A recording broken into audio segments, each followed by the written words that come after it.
Good morning, everyone. Welcome to Toronto Police Headquarters. Today, Chief Myron Demkiw will be providing an update on the service's approach to safety in Toronto as we near the one-year anniversary of October 7th. Chief Demkiw will also comment on the recent violence in the city. Joining him today are Deputy Chief Lauren Pogue of Community Safety Command, Deputy Chief Rob Johnson of Specialized Operations Command, Staff Superintendent Joe Matthews of Detective Operations, Superintendent Catherine Stevenson of our Intelligence Unit, and Superintendent Craig Young of our Emergency Management and Public Order Unit. The Chief will make his remarks and then take questions. Chief?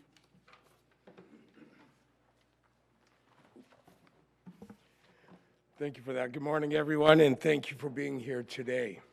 To Jewish residents of Toronto, Shana Tova. As you know, Monday will mark the anniversary of the October 7th attacks on Israel. The ongoing conflict in the Middle East continues to deeply affect communities across our city, and we know that in the coming days and weeks, we will be seeing difficulty in our communities as a result. Emotions are understandably running high, and as we recognize this is a moment of reflection and pain for many people. My role and the role of the Toronto Police Service is to keep people safe.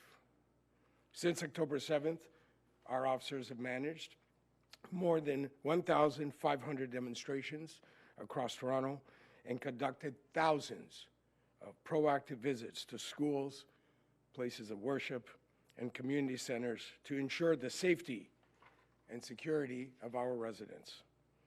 As tensions rise around the world and we approach the one-year anniversary of October 7th, we know world events always have an impact here at home. This includes the potential for increased protest activity and acts of violence. As a result, Toronto residents will notice an increased police presence across the city. This is part of our commitment to ensuring all communities are safe and feel safe. Our overarching response to Middle East-related events remains Project Resolute. This effort continues to include a 7 days a week major incident command center under the direction of a dedicated incident commander and different deployed units, including our Public Safety Response Unit, Mobile Community Response Officers, and Public Order Sections. In the coming weeks, there will be an increased police presence of both plainclothes and uniformed officers, Public Order Sections, mounted units, and police liaison teams. Marked police vehicles will be patrolling some communities with static red and blue lights on their rooftop bars to enhance visibility. In addition, 3 mobile command posts will be stationed in Jewish neighborhoods, one at Bathurst and Glencairn, another at Bathurst and Shepherd, and a third at Bathurst and Finch. Additionally, a 4th mobile command post will be deployed to various mosques across the city. The public is familiar with our large command vehicles. Now, you will also see 3 smaller versions that have been developed to help us be more accessible to our communities. The Toronto Police Service will be a visible and reassuring presence for as long as is necessary. We are working closely with our municipal, provincial, and federal partners, as well as our intelligence services, to monitor potential threats and respond to any situation that may arise. We have advanced our coordination with these partners and strengthened our intelligence gathering efforts and our ability to identify and mitigate potential risks. Unfortunately, hate crimes have risen in Toronto, particularly targeting the Jewish community. Year to date, 350 hate crimes have been reported to our hate crime unit, a 40% increase since this time last year. While many different communities have been targeted, the greatest increase has been against the Jewish community by 69%. We strongly encourage the reporting of any suspected hateful act to police. Our expanded hate crime unit continues to investigate every reported instance of hate, including on the ground at demonstrations, to gather evidence and investigate any suspected hate crimes or hate speech or signage. This includes the presence of flags that promote terrorist organizations as identified by Public Safety Canada. We remind everyone that charges can be laid at any time, whether it's hours, days, or even weeks after an incident, including those that take place at demonstrations. Since October 7th, Toronto Police have made 72 protest-related arrests. On Monday evening, we arrested a woman at Pearson International Airport who was wanted for offenses related to two separate demonstrations, one in November and one in March, while she was trying to leave the country. And last night, a person who was wanted by police from a previous demonstration was seen in the crowd and also taken into custody. As we have for the past year, we will continue to ensure that demonstrations are safe while people assemble to express their views. But let me be clear, hate has no place in Toronto, and we stand united in protecting our diverse communities. We know emotions are intense, and as demonstrations continue, we must balance the right to assembly with the need to maintain public order and public safety. This is not just for those attending demonstrations, but also for our broader community and our officers. Over recent weeks, some demonstrators have become increasingly confrontational, and we have seen assaults on officers, including the use of weapons and physical attacks. These actions are dangerous for everyone. Engaging in confrontations with law enforcement, obstructing officers in the course of their duties, or resorting to violence is not acceptable and will not be tolerated. Our officers will not hesitate to enforce the law and make arrests where warranted. Again, an arrest can happen at any time after an offense. Communities are hurting, and the trauma of the conflict is deeply personal for many. For those who have family members directly affected by the violence abroad, the feelings of helplessness and frustration are real. But we must stand together as a city, and violence and hate, whether directed at each other or at the police, is not the solution. Before we conclude, I want to address the recent gun violence in our city over the past several days and weeks. I understand the anxiety, and the data does reflect an increase in gun violence compared to last year. While we share those concerns, I want to reflect on the fact that when we compare this year's numbers to pre-pandemic years, gun violence remains on par, even as our population continues to grow.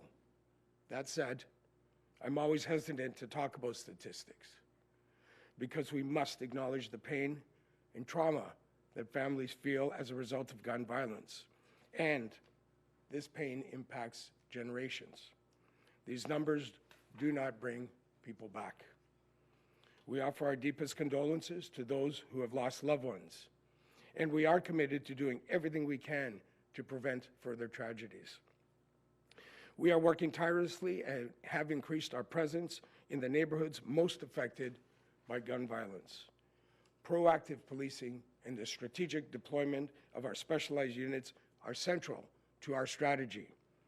So far in 2024, we have made 746 firearm-related arrests and seized 671 crime guns. Our top priority is keeping our communities safe, but we cannot do it alone. We will continue working with residents, educators, community, and faith leaders, as well as local agencies and our SafeTO partners to offer people a better path forward. Thank you, and I'll open it up now to questions. Chief, your leadership of TPS and TPS has faced a lot of criticism over how the protests have been handled over the last year. I think to the officers handing the coffee and donuts over to the protesters on the Avenue Road Bridge, the shutdown of the Prime Minister's dinner with the Italian Prime Minister. So, given the track record, why should people feel confident that things will be better as the protesters are clearly saying they're coming out for a big celebration of the one-year anniversary of the attack? I appreciate your perspective, Brian, but I will tell you that, we've repeatedly talked about the entire context of what we're dealing with. And I think it's important to reflect on the fact that our members have risen to the challenge our city has faced day in and day out to over 1,500 events. And while I appreciate your perspective, I think we need to take it in context of the entire set of circumstances we're facing. And we have very much engaged with our communities and been present in our communities on the ground where communities meet and gather, as well as demonstrations and gatherings to ensure the safety of those events. And I believe that our members have done an incredible job keeping our city safe during what has been a very challenging time for our communities. The challenge, but if you could expand on the context, and you mentioned arrests and you mentioned flags. Over the past couple of weeks, we've started seeing Hezbollah flags on the streets of Toronto. And what I hear from the Jewish community is, why is that allowed? Why aren't people arrested immediately? So if you could address those two things. What is the context that you're saying you are doing a good job? And could you talk about why people aren't arrested quickly with the flags? Because they feel intimidated and quite frankly scared by people. I'll start an answer, Brian, and then turn it over to the superintendent responsible for our intelligence unit in our hate crime unit. I very much wanted to stress and reassure the community that we continue to investigate every reported incident.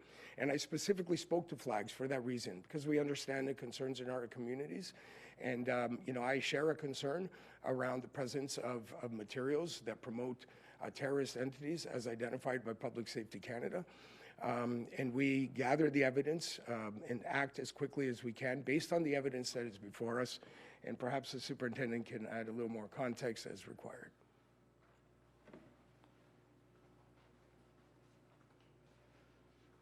Good afternoon. So in speaking to the flag issue, yes, I'm very much aware that there were Hezbollah flags that were observed at a recent protest. I just want to bring confidence to the fact that that is an ongoing investigation.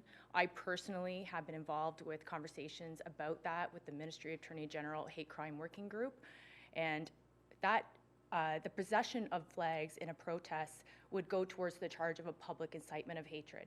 Public incitement of hatred is a complicated charge. There's 5 elements to be met. Flags is just one element of that. But I just want to assure that this is incredibly active. We are looking at the potential of charges in this case, and that we will move forward. If we reach that threshold, we will move forward. Thank you. Could you explain the threshold just quickly? The threshold of public incitement of hatred is that it has to be a form of communication. There has to be an audience. There has to be a hate symbol. In this case, it would be the flag. And probably the most complicated element of that offense is it has to have the likely breach of the peace. And the likelihood of a breach of the peace can be subjective in some cases. We are looking at collecting evidence around that set of circumstances involving those flags of how do we establish a likelihood breach of the peace. But I want to assure you that we are looking at all evidence, and I feel confident with our investigators that if we do reach that threshold, we will definitely lay charges in this case. We learned that in April, it cost, I think it surpassed $12,000 to police demonstrations. 6 months later, I'm hoping for an updated number on how much it costs to police demonstrations since last So October. our costs related to Project Resolute are approaching just about $20 million. and that includes both on-duty and premium pay costs. Hi, Chief. You said that police believe that there is potential for increased violence on October 7th. Have you received information to suggest that anything is planned, or is this just kind of based on the historical context? Well, again, I'll give a part of that answer and then turn it over if required. And I don't think it's just about October 7th. We are heading into a high holiday season for the Jewish community. We, of course, have the anniversary in the midst of that of October 7th. I think, again, this is an issue of we have to look at this in the context of the past year. And our city has seen, as have many cities across the Western world, have seen rising tensions, a considerable rise of anti-Semitism. And we are seeing changing dynamics as it relates to how demonstrations are unfolding, which is a moment of pause and concern that I think any reasonable person would step back and recognize that we are in a unique time. We've also seen arrests related to the Greater Toronto Area in the national security space recently.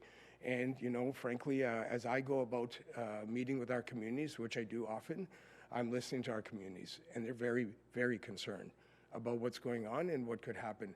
So we're being responsive to that. Chief, can you tell us a bit about the plan with the command posts? You mentioned 4 that will be out, but you also talked about a smaller version, a couple smaller versions of command posts. I think there were some pictures of I'm it. hoping you see it on the screen. So we have operationally had 2 large command posts, which you have seen deployed, and you've seen them deployed not just in the context of Project Resolute, but also to communities that are impacted by gun violence, where we wanted to find a way to bridge our connectivity with the community and provide more accessibility during those times of difficulty after certain events. We've enhanced our capacity in that regard by developing smaller command vehicles that allows us to achieve a very similar outcome in a more nimble way, to be responsive to the growing complexity of this city. And I think it's important to recognize our city is a unique place with unique needs. We are the biggest city in the country. We're a city with the greatest number of consulates in the country. We have corporate head offices here, and of course, we have the diversity, which we celebrate. But that also brings with us a need to respond to concerns in our various diasporas across the city and meet them where they live and meet their needs where they live. And this is an opportunity for us to enhance our capacity in that regard. You have the command posts, you have the increased police presence. You just talked about all of the violence we saw even just yesterday.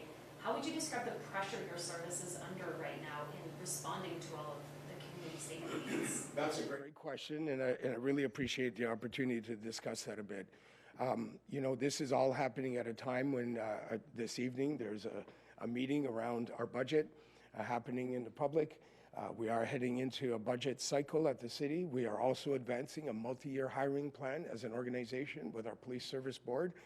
And this, really is a time where we've spoken about this every budget cycle in the last couple of years. We are an organization that is trying to reconstitute our capacity to meet our core service needs.